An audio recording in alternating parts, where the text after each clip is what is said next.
Abduvosiq keyin mana veterinar imdora tortganda to'sgan ayonida hatto ani kepechin narxidan boru klient vashta qaytmayapti bu yoqqa.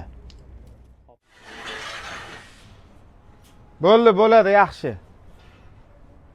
Keling aka. Assalomu alaykum. Alaykum assalom. Nech pul ekan bu darvoza setka? 5likmi? Ha, 5lik. 50 ming beryapmiz o'rtoq buni. Bo'lishi nech pul? Bo'lishi 50 ming. Mashina ham bormi ortishga? Bor o'rtoq, chaqiraymi?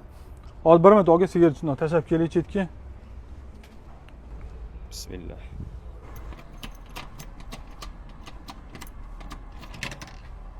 Keling aka. Sizlarda darvoza setka 5ligi nech pul? Bu aka 5lik deyiladi, o'zi 4.9 chiqadi. 48 ming qilib beryapmiz. Olib borishga mashina bormi? Bor aka, shahargacha tekinga yetkazib beramiz agar 500 kvadratdan oshiqroq oladigan bo'lsangiz. Bo'ldi aka, o'zi 500 kvadrat kerak edi. Ko'chaga yetkazib beramiz. Nima bo'ldi o'rtoq? Bu yoqdan ishimiz bitdi aka. Rahmat.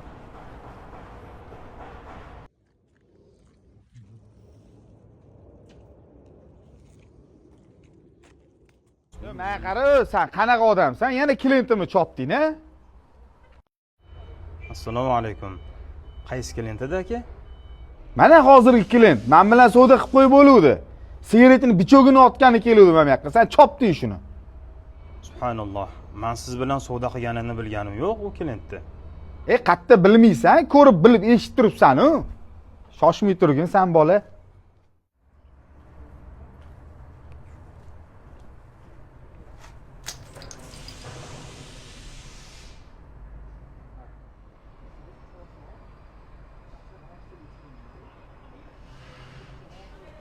Tinchlikmi Kozim aka?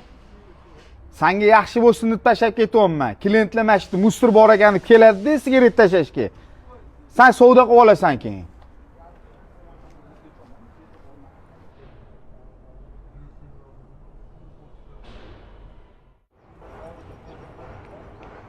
Nima ko'tarib kelyapti endi bu aka? Assalomu alaykum. Va alaykum. Kozim aka, do'koningizga hadya olib keldim. Urna.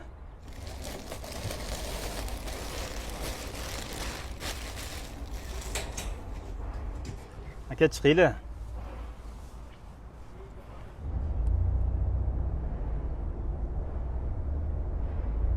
Muhammad Safo. Aka.